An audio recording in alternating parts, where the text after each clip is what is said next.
to catch up, go to part 1. We're at part 3.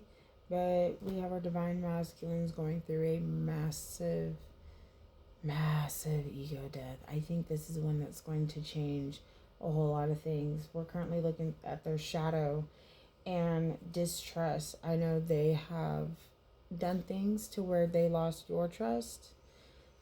But like I was saying earlier, trust can be rebuilt, but it takes time, compassion, honesty, forgiveness.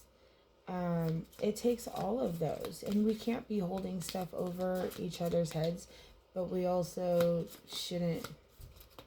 Trauma. They have a lot of trauma. A lot of trauma. Pain, wound, and that's the thing. Right now, they're being forced to face that trauma. They have to. We cannot leave any stone unturned in this journey. We cannot. How else are we supposed to be our best selves if we can't even unturn our judgment? Judge less and understand more. You know, I think they're judging themselves very harshly right now with the choices that they've made. It's coming in full circle for them, realizing how their choices and their actions have really affected the way this journey has gone. But the thing is, I'm at a place of understanding, like, I still get in my feelings, don't worry about that, but I have a level of understanding that I don't think a lot of people could understand, to be completely honest. I can understand why people do the things they do. There comes a point where I understand. God tells me exactly why I had to go through these trials and tribulations. God tells me exactly why things had to go exactly how they had to go.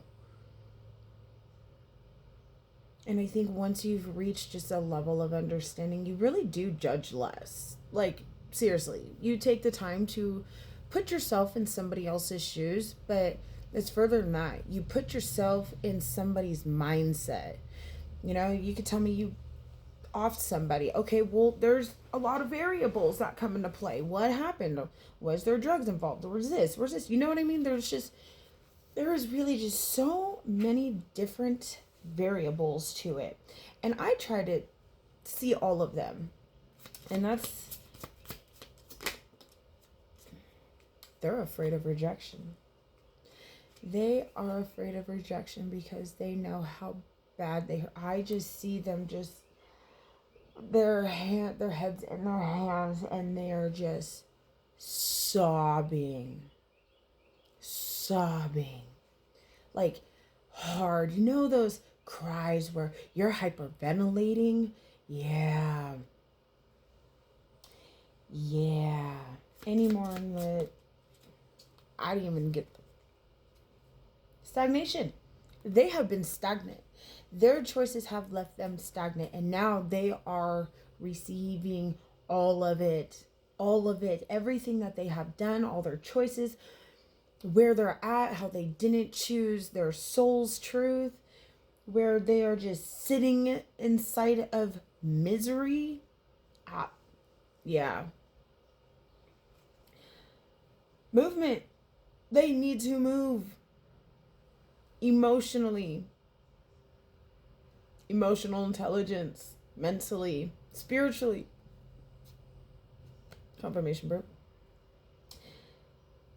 Even baby steps. It's still progress. What did we talk about? Shame. Control. They have to release that control. They have to. Humiliation, disgrace, embarrassment, domination, manipulation, power. All of it has to go. All of it. Their projection, their envy, their apathy. All of it. They're shedding it all. And regret. They regret it. Of course they do. They have a ton of that they regret. Why? Because they were not living in their soul's truth. That's why. That's why. That's like, when I work hospice. Don't regret nothing is what all of my patients have ever said. Regret nothing. Make peace. What are 8?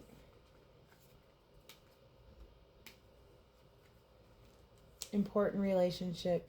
See the value in those you love. Your twin is you. If you do not love yourself, how are you supposed to love them correctly? 5th dimensional thinking. It's time for them to level up. They are leveling up. They are realizing what this relationship is. You guys are on your way, and so are they. And remember, do not reach out to them. Practice self-control.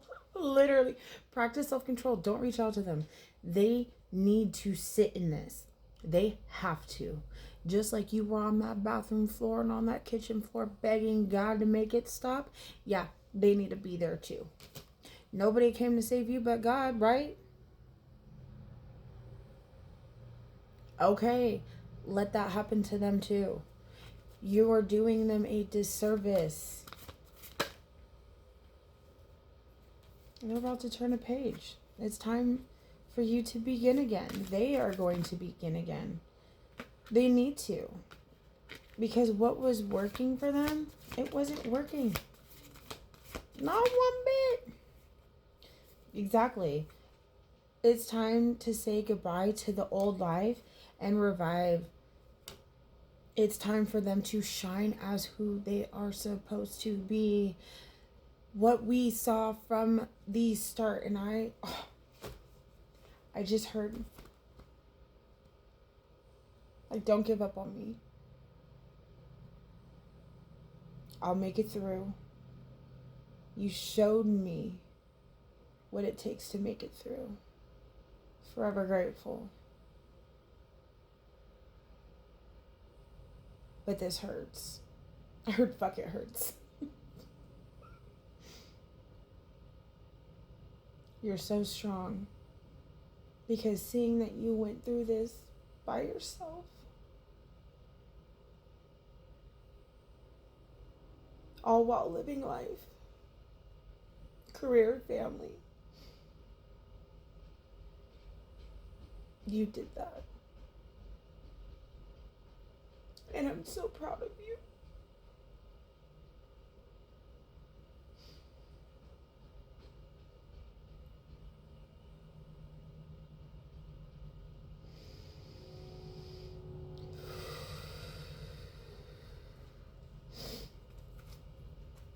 I have never had,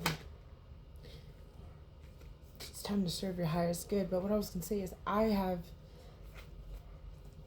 have experienced emotions in readings. But can I just say, oh Lord, Medea, oh Lord, that was intense. Thank you for hanging through that with me, guys. Give your guys' self-love today. Love yourself today. Because those emotions you are feeling, those aren't yours, baby. Those are theirs. And it is your job to ground yourself. Because as the divine feminines, and remember, energy, not gender. I know plenty of male divine feminines. Self-love, because it is your guys' job to anchor in. Anchor in, because if we do not anchor in, who's going to help our divine masculines? We can anchor in, like I said, and pull your energy back to yourself. Lots of self-love. Talk well to yourselves. And if you guys even just need a friend, reach out. And I will talk to all of you guys later. I hope this helped.